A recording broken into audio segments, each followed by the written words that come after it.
Bringing home a new baby is an exciting time for parents, but it's also a time of transition for other family members, and sometimes those other family members are pets. Dr. Katie Nelson is here to talk about how your pet may react to a new addition in the household she brought along, Heaven, who's up for adoption. No, so why don't we start with Heaven? Look how pretty this girl is. Yeah. She's like a Dalmatian spotted little pit mix or something. She's so cute.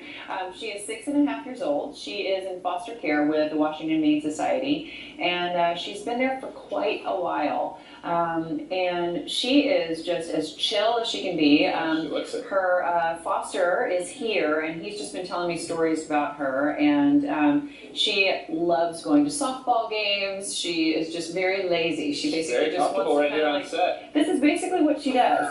She's not super interested in toys. She's, you know, she's good with other dogs. She's just a chill girl. So I think she'd be somebody to just kind of move right on into the family and, you know, not really be a major adjustment. Ideal for a home that already has an animal or no animal? We don't know about her with cats. We theorize as much as her. She's not a big fan of squirrels, and we theorize that there might be a cat association with squirrels. So she might be just better with other dogs, and you know, a family who wants to do fun stuff with her. I think she sees herself on the monitor. She does. She's like, "Who is that cute girl?" Ain't sexy. Exactly. All right. So let's talk about babies. Yes. So a big event in any household. Yes. And You there's know a lot what? to think of. A year ago today, I was bringing home my baby from the hospital. And you speak from experience. That's right. A year ago today. So what's the best piece of advice that you would give? Well, you know, my best piece of advice is to try to prepare ahead of time. You know, it really is going to depend greatly on your pets that you already have at home. If you've got really laid back pets, I mean, somebody like Heaven, you know, that's not going to get super excited about anything, then you may not have to do a whole lot of preparation, honestly. But if you've got dogs that are a little bit neurotic, I used to have a Jack Russell, and when we first brought home my son 4.5 years ago, it was a huge adjustment for him. He was 14 years old, he was already crazy, and having this crying thing in the house was horrible for him. So what we did was, there are actually CDs of babies crying. It's horrible. I mean, it's torture, but playing that sort of thing ahead of time kind of gets these dogs a little bit desensitized to this noise that they're going to be hearing all the time. That's one really good way to do it. Might be good for some human family members. It might be, because that's what you're going to hear a lot.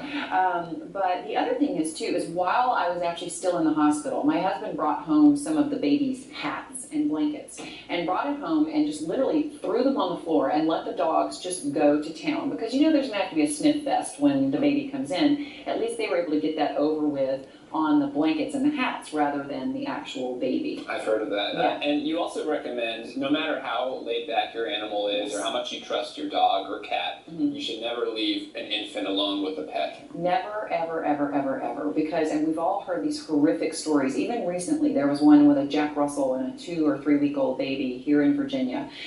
These people didn't think that their dog was going to do anything to their baby, but the dog did. So it's best to just never allow your pet access, because even if they're being sweet, they could potentially snuggle your baby too closely or lay on your baby or something along those lines. So even if they're being sweet and not vicious, as what happened in this particular case, it still could pose a danger to your baby. So make sure anytime your pet, cat, dog, whatever, is in the room with your child, that you are in there and that it is supervised interaction at all times. And of course, when you have a baby, especially the first few weeks, I don't have a baby, but when you have that experience, I imagine all of your energy and focus is on the baby. Absolutely. So it's easy to forget about the needs of your pets, the emotional needs, as well as the feeding and the taking them out. So maybe it's good to have help. It is. It's always great to have some sort of help, you know, plan in place, honestly, whether it's your family that's coming in town to be there with the new baby and you know, sort of assign them some of the tasks as well. Or if you don't have family coming around, maybe it's time to look into a dog walker for at least the first month or so,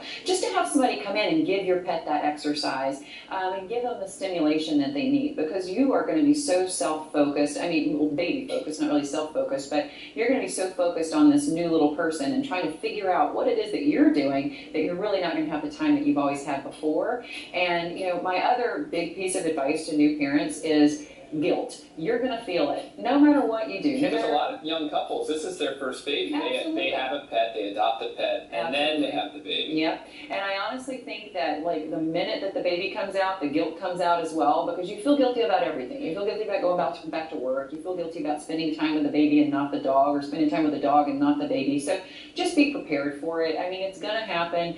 Do your best, and that's all you can really do, you know. And again, if you can line up some help, it'll really be better for you as well as for your dog, just to kind of take a little bit of that off your shoulders. Some great advice and insight, Dr. Katie Nelson, and tell us about your upcoming show. We've got a great show this week. We've got another pit bull turned therapy dog, which is an amazing story. We've got the people from Virginia Maryland Dog Magazine who are now donating their covers to adoptable pets every quarter. And plus we've got just a gorgeous, adorable adoptable from the Animal Welfare League of Alexandria on the show. So everybody tune in tomorrow at 11 a.m. to the Pet Show with Dr. Katie. It's going to be a fun one. And I always like to put out shout outs for pit bulls because I think sometimes they get a bad rap. And as you can see, this This little is a girl great is girl. just...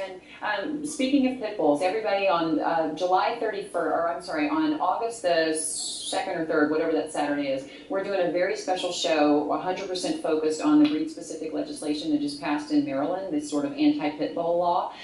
So we've got some extremely special guests that are going to be on the show that weekend, so everybody don't miss the first show in August on the Pet Show. Good education opportunity. Yes. Dr. Katie Nelson, thank you. Still ahead on Let's Talk Live. Looking for a refreshing summer beverage?